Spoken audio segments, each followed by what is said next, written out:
You have not come from nowhere and you will not disappear. You are a timeless reality. You have nothing to fear, but until you recognize your true self in direct experience, you will confuse yourself with your projection, mistaking it for a real living being. And so you will be in constant fear.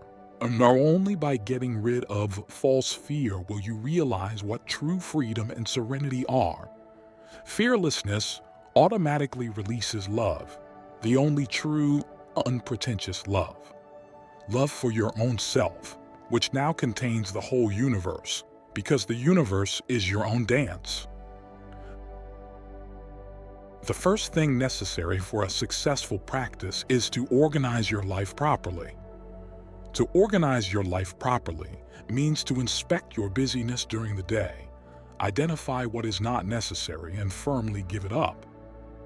This includes such practically useless activities as surfing the internet for entertainment, watching television programs, idle talk, and giving your opinions, judgments, and evaluations about anything.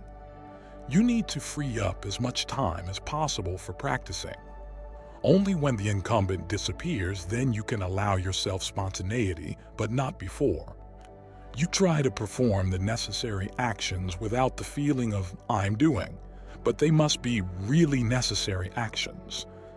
Now, you are not yet able to keep yourself from feeling "I do" all the time, so you need periods of complete passivity of the mind, periods of sitting in silence. And stop saving others until you have saved yourself. You don't need to make a social event out of the practice. It's all in the opposite direction. You need to face the emptiness of yourself and marinate in it.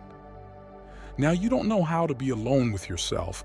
You can't bear its emptiness, so you seek to fill it with imagination, memories, reflection, or imaginary busyness.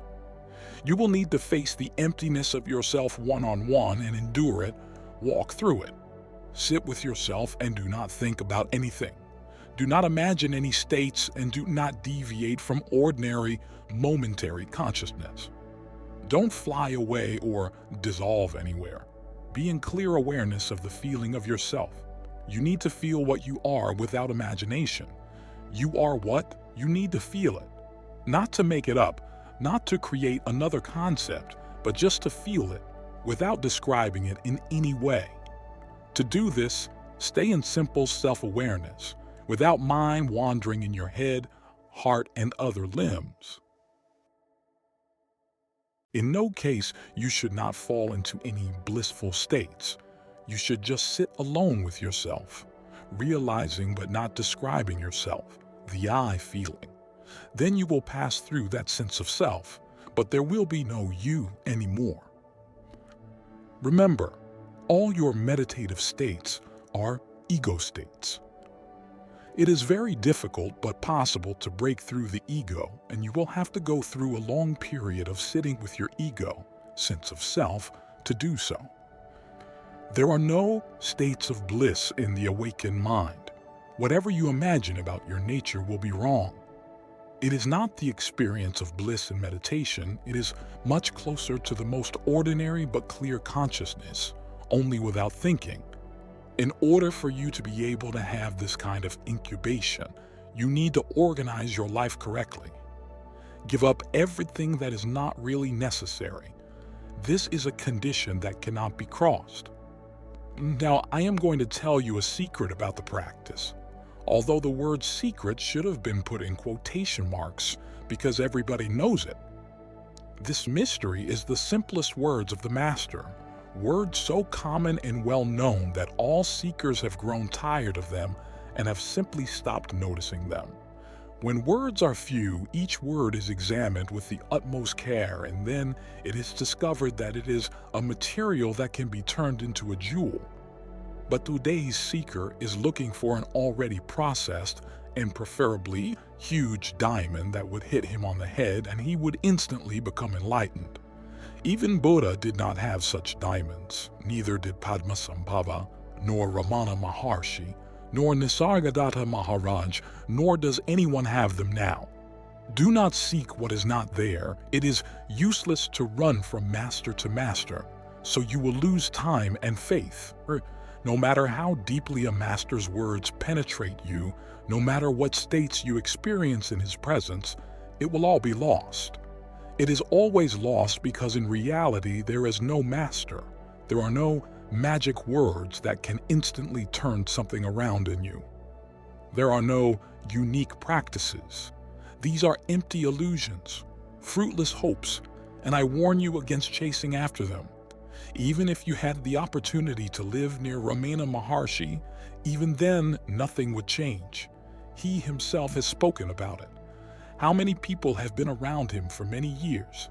Have they all become enlightened? Because the secret is not in the master, but in your practice.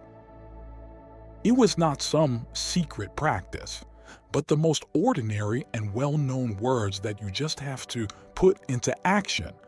But the problem is that you do not notice them, and you think, well, he is saying the same thing again. Nothing new. Probably he will be of no use to me. I'd better change the master. You read, recognize familiar phrases, and think that you have already heard it, tried it, but it doesn't work. So you are deceiving yourself because you have not practiced it. You have only tried it. You found it too boring without the fireworks, without the experiences you heard about from others, so you quit. Instead of simple and boring practice, you found a new fascinating hobby, talking about enlightenment on forums and satsangs, or getting space-like bliss in meditation, which, by the way, is modeled by the mind and from which there is no benefit. Who among you has sat in dark meditation for at least 100 hours while being in the most ordinary state of consciousness, without falling into dissolution and bliss? In your search for secret practices or special masters, you are missing what you already hold in your hands. You already have all the words you need. Just look closely at them. They are the very secret ones.